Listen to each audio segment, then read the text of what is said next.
देखो आज आम Odisha Olympic association general body meeting अभी सरी मीटिंग रे गत वर्षर 24-25 ऑडिट 25-26 26-27 बजेट एवं आगामी 4 वर्ष कारण यहाँ नुआ जो गत वर्ष इलेक्शन होता नुआ बॉडी प्रथम जनरल बॉडी मीटिंग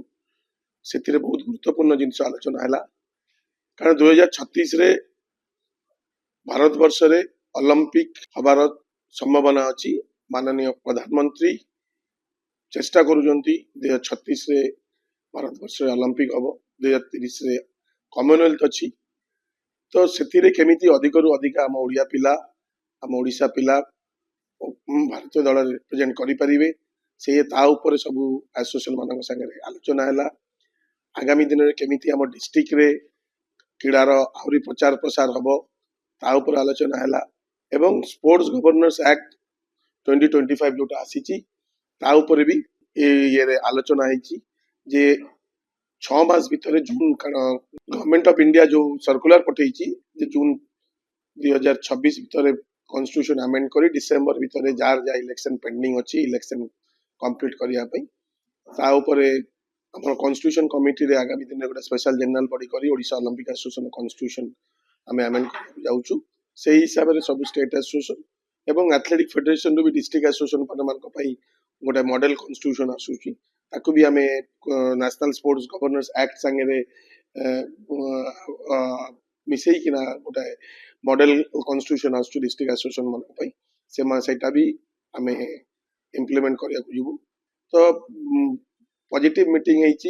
सब मेंबर भागीदार थिले सब डिस्ट्रिक्ट रु सब स्टेट एसोसिएशन समस्त आसी आशा करुचु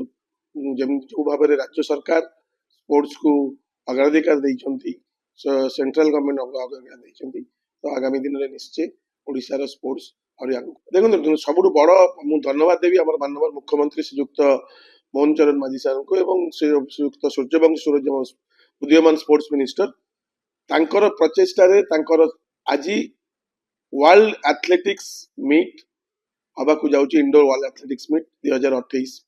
मसीहार मार्च मासरे एटा आफ्टर ओलंपिक वर्ल्ड कप पर more than 130 country will participate in this एते बड़ इवेंट भारत वर्ष रे केबे हेई भुवनेश्वर कलिंग स्टेडियम रे हवा को जाउची इंडोर जो स्टेडियम हेई सेते अनुष्ठित हबो एक बृहत क्रीड़ा प्रतियोगिता जो 130 ऊर्ध्व देश पार्टिसिपेट करेंगे तो ये आमर राज्य सरकार धन्यवाद पात्र कारण जो इंफ्रास्ट्रक्चर आमर से इंफ्रास्ट्रक्चर को सही भाव में व्यवहार करा तो मुझे सेक्रेटरी ओडिशा ओलंपिक एसोसिएशन बहुत बहुत धन्यवाद देवी। एई भिडियोटी आपनकु केमिति लागिला कमेंट करि जणांतु। धरित्री लाइव रो यूट्यूब एवं फेसबुक चैनल को सब्सक्राइब करंतु। अधिक खबर पई लॉगिन करंतु www.dharitri.com।